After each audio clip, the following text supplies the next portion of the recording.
British Royal Family. Send her victorious, happy and glorious, long to reign over us, God save the Queen. From God Save the Queen, the British National Anthem.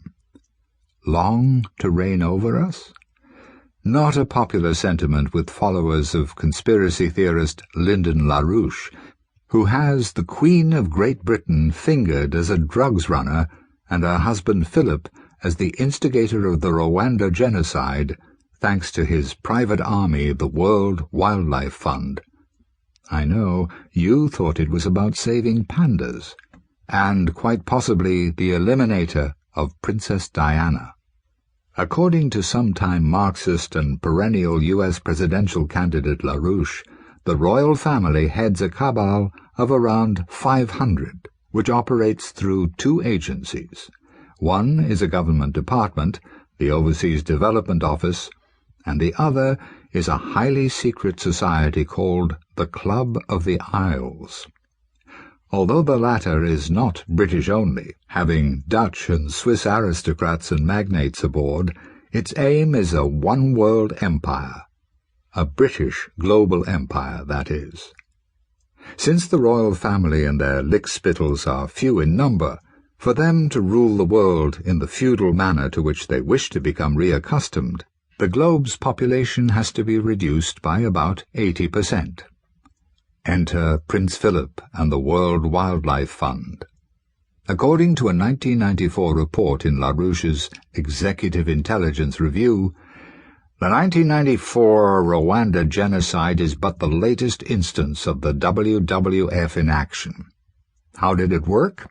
Since 1990, the WWF has been managing a guerrilla protection program in Gorilla Park in Uganda, right on the Rwanda-Zaire border, in the adjacent Volcans Park on the Rwandan side of the border, and in Zaire's Virunga Park.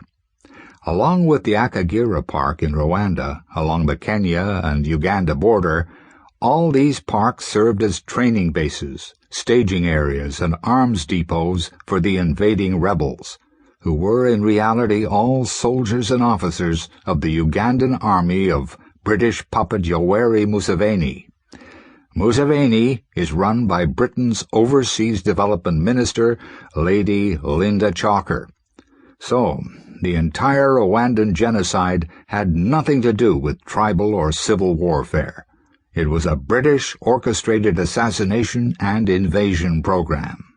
The Rwandan is apparently far from the only recent population-reducing atrocity to have been stirred up by the WWF and its military arm, the SAS.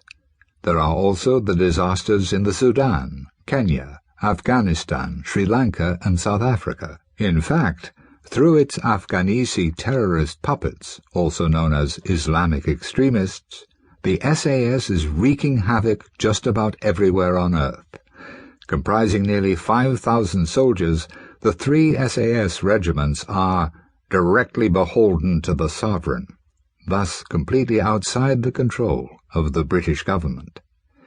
But the perfidious British Crown has subtle weapons at its disposal in addition to these 5,000 SAS commandos. In The New Dark Ages Conspiracy by LaRouche follower Carl Schnitzer White, the plot by British writer H.G. Wells to keep the world in ignorance, thus easier to manage, by restricting scientific knowledge to an elite priesthood was uncovered. To keep the masses really ignorant, the British also promoted the morality-sapping counterculture that led to the liberal society of the 1960s. In this scenario, the Grateful Dead were a British intelligence operation, a weapon of mass distraction.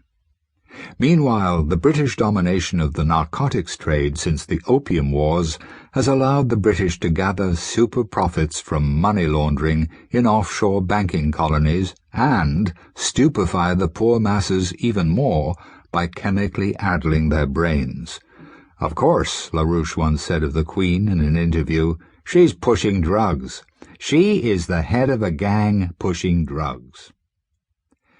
You may wonder who